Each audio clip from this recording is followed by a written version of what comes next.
ஆனால் எனக்கு ஒரே ஒரு ஆசை என்னன்னா, நான் ஒலிம்பிக்கில் கோல்டு மெடல் 2032ல் ஒலிம்பிக்கில் கோல்டு மெடல் வாங்கினதுக்கப்புறம் அந்த காசை வச்சு சென்னைக்கு வந்து பிளட் கேன்சர் இருக்க எல்லாருக்குமே வந்து ஒரு ஹாஸ்பிட்டலில் ஃப்ரீ ட்ரீட்மெண்ட் நடக்கணும்னு ஒரு ஹாஸ்பிட்டல் நான் கட்டுவேன்.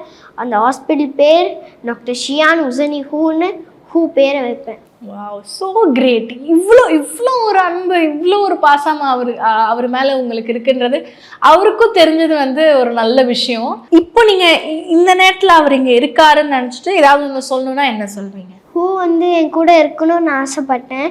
நான் ஒலிம்பிக்கில் போகிற வரைக்கும் ஹூ வந்து என் கூடயே வரணும்னு ஆசைப்பட்டேன். ஆனால் முடியல. ஆனால் ஹூ என்ன மேலேருந்து பார்த்துட்டே இருப்பாங்க. நான் பண்ணுற ஒவ்வொரு விஷயத்தையும் ஹூ கவனிப்பாங்க. நான் அந்த ஒலிம்பிக்கில் போய் நிற்கும் போது என் பின்னாடி ஹூ வந்து நிற்பாங்க. எனக்கு நம்பிக்கை இருக்குது. கண்டிப்பாடா.